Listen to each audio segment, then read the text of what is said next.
Bonjour et bienvenue sur Radio Mangalala. Avant de commencer, nous pouvons remercier toute personne qui nous soutient ici à la Radio Mangalala. Eh bien, lors d'une intervention devant la diaspora congolaise à Houston, le président Félix Tshisekedi a tenu des propos très durs à l'égard de son prédécesseur Joseph Kabila, sans le nommer explicitement. Cette déclaration est intervenue le 17 juin 2026 après les matchs nuls des Léopards face au Portugal en Coupe du Monde, ont rapidement provoqué une vive réaction du camp de l'ancien président Joseph Kabila. Selon la retranscription et des comptes rendus de l'événement, le président Tshisekedi a évoqué l'arrivée au pouvoir de Joseph Kabila en 2001 en des termes dégradants.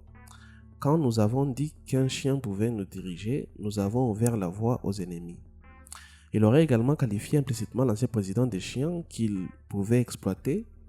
Ces formules ont été interprétées comme une référence indirecte à Joseph Kabila qui dirigeait la République démocratique du Congo pendant 18 ans.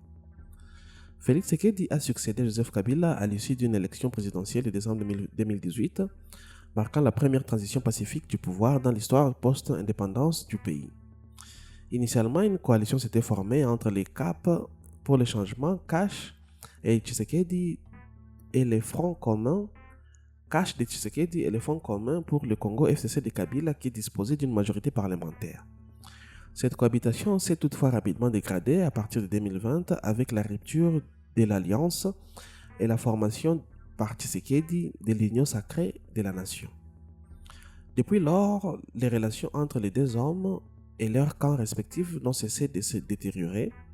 Le président Tshisekedi a régulièrement accusé son prédécesseur de soutenir des mouvements d'opposition armés, notamment l'Alliance Fleuve Congo et les M23, accusations fermement rejetées par le camp Kabila, qui y voit une stratégie de diversion face aux difficultés sécuritaires et socio-économiques du pays. Joseph Kabila, de son côté, dénonce une dictature et appelle à un changement de système. Plusieurs proches de Joseph Kabila ont vivement réagi. Richard Mouye, ancien gouverneur de l'Olaba, ex-ministre, a exprimé un profond regret face à des déclarations qu'il juge offensantes et dégradantes pour la fonction présidentielle. Il a rappelé la transition pacifique exemplaire de 2019, soulignant que tels propos ne contribuent pas à l'apaisement du climat politique.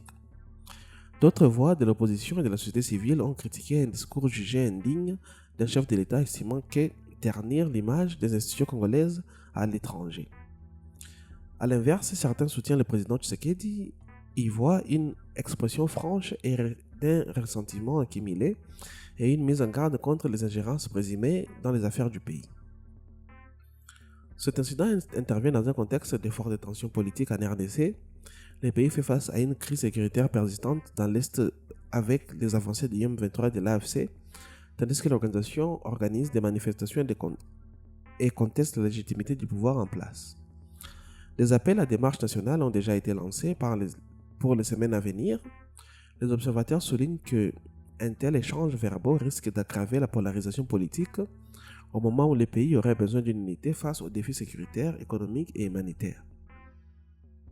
La communauté internationale suit avec attention l'évolution de la situation, craignant que la rhétorique virulente ne compromette les efforts de dialogue ou de médiation. Contacté par la presse, l'entourage présidentiel n'avait pas encore réagi officiellement à la polémique au moment de la publication de cet article. Joseph Kabila, qui maintient un profil relativement discret depuis son départ du pouvoir, n'a pas non plus communiqué directement. Cette affaire illustre une fois de plus la fragilité du tissu politique congolais et la difficulté de tourner la page sur les héritages du passé, près de 7 ans après la première alternance pacifique du pays. Elle pose également la question du respect dû à la fonction des institutions au-delà des rivalités personnelles. Eh bien, mesdames et messieurs, ça sera tout pour cet article réservé aux propos tenus par le président Félix-Antoine Tshisekedi à propos de son prédécesseur. Pour la suite, nous aimerions bien entendre vos pensées dans la section commentaires sur cette affaire. Et restez connectés sur la radio Mangalala et nous prions encore une fois à toute personne qui nous a suivis de bien vouloir s'abonner à la chaîne et à très bientôt.